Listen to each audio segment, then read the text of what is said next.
Hi, I'm Charlie from the 45 and we're here today with Jesse Joe Stark. How are you doing, Jesse? Hello, I'm good. How are you? I'm good. Where are you at right now? I just got to London today. I'm playing a show in 2 days, so we came a day early to get settled. I know. I'm excited for that. I'm actually going to come down on Friday. But congratulations on the release of Doomed. Thank you. How did you celebrate it finally being out? Well, we actually had a official release party in LA at my studio where it was recorded, and just invited some family and friends and had yummy food, and I premiered my lipstick video. So we have this like little sunken couch area, and we all piled in and watched it, and it was so much fun. Ate candy, all the vibes. Sunken couch is like my dream home setup. Yep. Yeah. Yep. Sunken living room. Love it. Really got to get one of those. The album artwork is so cool. Did I see that there was like some issue with like a billboard that people thought it was like too raunchy or something? Yeah, the city got a lot of complaints. I don't know if it was the placement or what was going on, because I mean, half the billboards in LA are everyone naked anyway. It's a painting of me, and it just had to be taken down, which was to me quite iconic and funny. Yeah. We ended up, the guy that runs the billboards actually listened to the album and was like, I love it, I'm so sorry about this, so we're gonna give you another one. And he's been so sweet. So it was actually fine, but it was one of my first billboards, so I was kind of bummed for 2 seconds, but then it ended up being funny. So it's quite good publicity, I think. Yeah, it was cool. So congratulations on it finally being out. The record's been in the works for some time. As I gather, there was sort of a version of it that you were ready to put out like just before COVID. These have been like strange times for everyone. How do you think the last couple of years have impacted you and the work that we're hearing now? I think I just took it as a time to reassess. Some songs that I recorded before actually made it onto the album. We produced them in a different way, but they still made sense to me now. I feel like specifically for me, during that time, I learned a lot about myself. Just like life feels, like you can do anything and you have time for everything, but you really don't. And so during that time, I kind of wanted to be a bit more fearless in writing and try new things and try writing with new people and meeting new people and asking people I never had asked to work with. And so this album, it's very much me, but it sounds new for me as well. I think I was just a bit less like, I'm very picky, and the people that I chose for this, we all really trusted each other and we went for it. And I feel that, and I'm very proud when I sing these songs. Like, they mean a lot to me. Well, yeah, there's a couple of things in there. Firstly, like there's a lot of different diverse sounds on this record. You've got the kind of like older, like old Hollywood style songs like Love Is a Dream, Sugar High, and then some like really rocky, like dancier numbers too. Is that reflective of your taste just being really broad, or was that kind of like newer sounds for you, like reflect because of the people that you were working with? No, I think I have such a crazy, weird taste box. Like I grew up on country. I love rock and roll. When I met Jesse, who produced some of the album, he works a lot with 808s, and I just wanted to incorporate all these different things. Love Is a Dream I actually wrote at one of my favorite studios, Vox, before the pandemic, and we had this like live string section, and that really, is one part of me. And then, you've got like Patterns, which is kind of just like, I wrote that song in 10 minutes. I was just in a bad mood and I wanted to feel like raw and just like not really overproduced at all. We ended up using the first vocal take I did. But then I really wanted a dance song, and that kind of just slipped in. It wasn't like we tried to find anything or try to make sure that there were all these different things. It just really happened organically with all of us. And when I wrote Pussycat with Jesse, that was just like, I was so excited about that one. You know, I referenced Blondie a bit, and just wanted one that I could like really, if I wanted to, do this whole like routine to. And so I feel like I've been explaining all the songs on the album quite like my moods in the day, because, you know, I think we wake up one way and we go to bed another. So I wanted it to be like this little moody mix. Yeah, that's cool. I guess like putting together an album is so different from an EP because you want it to feel like it's sort of, you know, a body of work that kind of tells a story. But that's cool that you say it's like a journey through your different like elements of your psyche, different moods. You mentioned Jesse Rutherford. Why did that collaboration work? Like, why was he the right guy for this? You know, we'd known each other for a minute. I'm shy. He's shy. And then one day I was like, do you want to write? And he was like, yeah. And then I was quite shocked because we're so like testy as artists. And then we got together and we kind of just spoke, and we really liked the same things. And he really understood my sound. And when he explained my sound, it wasn't like he said I was one fit into one genre. Like, we were just vamping off different artists we liked. And I just really felt like he understood. And then we started writing. And then one day I called him and was like, you know, I need to, you know, 40 or 50% of the album had been done. You know, a lot of the songs have been picked, but I called him and was like, I just want you to produce the rest of this with me. And when he came in, we ended up writing more, and it just worked. He really pushed me. You know, he pushed me to fall behind the beat, and we experimented with different sounds, and he spoke to me and wanted to understand me as a person. And I think, you know, it's really hard for us to understand ourselves sometimes. We're not looking at us. So his observations of me really lent to the lyrics, and we spent so much time on the lyrics. And it wasn't like I had picked someone and was like, he's going to give me this. It's just like we really over time organically were drawn to each other. And it was just such an amazing experience. Him and my friend who's an engineer, Michael, and my guitar player, it was like this little family, and it was a safe space, which I love. And we were in LA. It was just cool. Yeah, we just really clicked. I've heard people say, some other artists, that like when collaborating, it feels like really different working with another artist as opposed to like a songwriter, because they just come from it like from a really different mindset. Like, I guess maybe that fed into things, or did you find that to be the case? I don't know. I just think that, you know, Jesse doesn't typically produce. He produces for him and the neighborhood. Like, so it was kind of like he was dipping his toes into lava and going, can I do this? And he was actually quite brilliant, because you, as an artist, it's like tends to be about you. So he's like, you know, you don't really want to give your songs away. You don't really want to like even give anyone a lyric. And then it was like, we really, it was just meant to be. So for him to be able to step down from his job at being like a front man and then focus on me, I think was a really beautiful experience for him, and then also like inspiring as hell for me, and it just worked. One thing I really love about your music is that it's so evocative, and I feel like you're not only creating the song or the album, like you're creating this kind of like world around it. How do visuals like play into your sort of creative process? I'm just such a visual person. I didn't even understand that till later. You know, I love words, but I don't remember that well. I see things, I see colors and so on. And every time I write, before I write even, I can see the music video, or I can see how this other world that I really want to be in. I want to be in that. And so I don't know, that's like the cherry on top. You know, it's like the song is one thing, you feel like such a release from writing and telling the story, but then to create a world around it, you know, whether it's from like just picking a color that you like, whether it's black or red or whatever, and then all of a sudden, you know, I've got this like gargoyle that I bought, his name's Gar, We've named him Guard.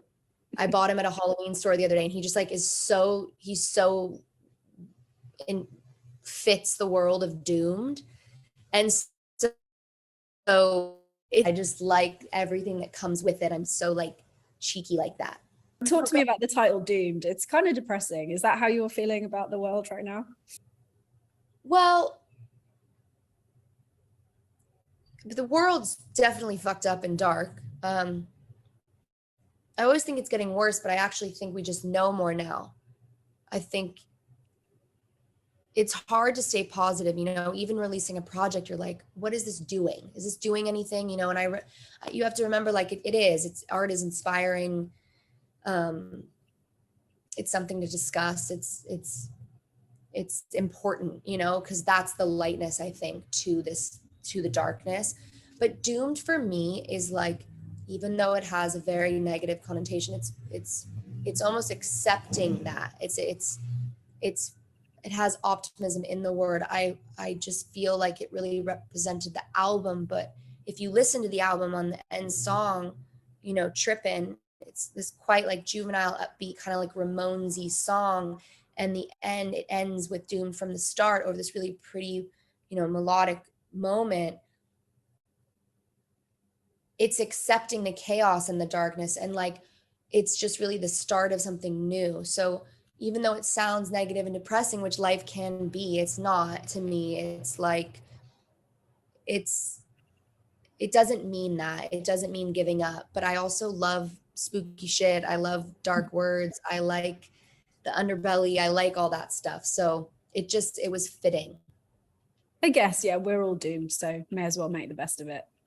You know, I think we're born and like we're criticized for being ourselves, and it's really hard to exist in your body. I don't care who you are, you go through so much. Like, we're never good enough for somebody. And it's about like really lending yourself, because if you think about how simple that is, it's like, I can only be me. I think with the internet and just everything, it's like there's just like so many, you see all the same shit, you can get everything now, nothing is like that special. So I don't know, it's just like being yourself and owning who you are and all that jazz. It's a good message, definitely. It's hard to pinpoint why exactly, and maybe, you know, I'm coming from London, but like, to me this album just sounds like LA, or certainly what I like expect LA to sound like. How much do you think like your city and the environment around you influences your sound? I mean, I wrote 2 of these songs in London. Okay. And I also a lot of these songs are about my experiences in the UK. So listen, I'm a Cali girl. Like, I grew up by the beach. I grew up by the beach when it was cool and like not modernized. It was like no shoes and everybody knew each other, and it was just a small town. But yeah, I would say it definitely you know, most studios, like, people are working till 5 a.m. in the darkness. And I was working with the sun, and I like the light. I like to go outside. I like to work in the day sometimes. So I think it really, of course, the city lent to the sound. You know, I love being in my car. So a lot of these tunes are like drivey. But I think I travel a lot and I'm never home. And I think that I do also think that being in the UK with, like, you know, you barely, I mean, I'm getting a little glimpse of the sun now, but it's very gloomy and dark and cold for me. And so that lent to the album as well. So I think there's different influences for sure. Have you picked up any British lingo since you've been hanging out here? I think so. I try not to embarrass my friends here. Like, they get mad when I'm like, can I get a beer? They're like little things I have to say, like pint, or like sometimes I'll pull a Madonna, like, honestly, not so embarrassed by this, but I'll say one word accidentally a bit British when I get home, and everyone's just like, you can't do that. You need to clean it up. And I'm sorry. I really like am not trying to, but I spend so much time here. So yeah, I feel at home now here. So I try to stick with the good lingo. I've heard you say that you grew up around a lot of really artistically talented and hardworking people. Like that must be a great driver, but does it ever add like pressure to be surrounded by so many like excellent high achievers? Yeah. Well, I think growing up I was around a lot of adults that went after what they wanted and were struggling artists, honestly, when I was little and trying to make a name for themselves. And I would, I think watching that, it's like, I was like, fuck, how am I going to pave my own way? How am I going to earn their respect? How am I going to do a good job? How am I going to be proud of myself?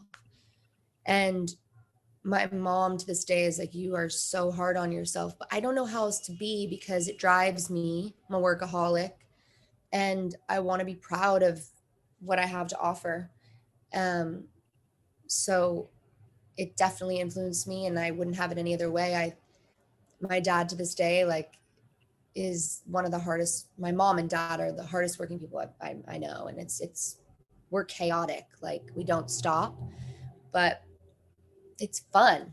And I think I'm better for it, so the pressure comes from me. I think they wanted me to do good, but they wanted me to do what I wanted. And the pressure comes from me for sure. I've heard you say in your like fashion kind of creativity, you can like really like obsess over like little details for ages. Is that the same in your music? And was it hard to like really go, okay, this album is finished and let it go? It wasn't hard. When the songs were there, it was like they're just there and it's done. You don't want to add, I wanted 13 songs at one point because I love the number 13, but it was 11. That was it. But I mean, it took me my whole life to release this project, which now that it's out, I'm like probably going to release a fucking album once a year now because it's like getting over that hump. But details are important to me. That's another thing I feel with, I was there every step of the way. We were all there, but I trusted my collaborators more this time and was open. I didn't fight myself. That voice in your head and you're fighting it. Like I just didn't do that as much on this album. And I arrived at a place where I was like, oh, okay, cool. I can do this now. I can do that. And so, but I with my merch brand Deadly Doll, I made this pair of sweats the other day and I accidentally like approved this Deadly Doll X.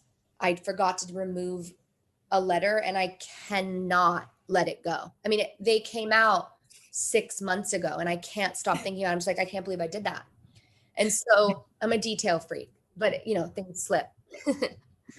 Yeah, that must be hard. Maybe it could be like, I know like Kanye released that record and then he was like tinkering with it like for ages afterwards. Like, no, I'm not going to suggest you do that. I think that's yeah.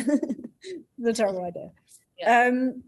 So I'm psyched for the show on Friday. What can people expect from your live shows? I kind of think I'm different when I perform now. I didn't realize, but I'm so shy regularly, but on stage I'm just like the hands and the boots and everything's all over the place.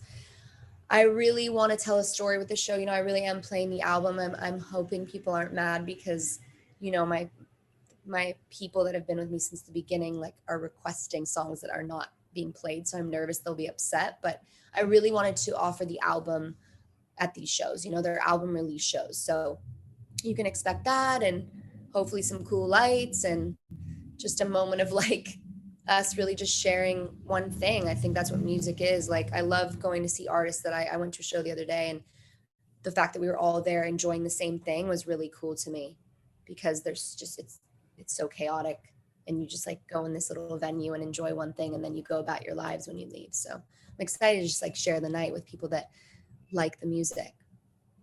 Awesome. And now the album is out in the world, what do you want this record to say about you as an artist?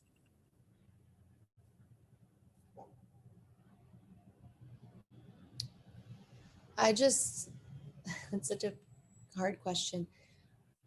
I don't know. I don't like committing to a genre. I don't really care.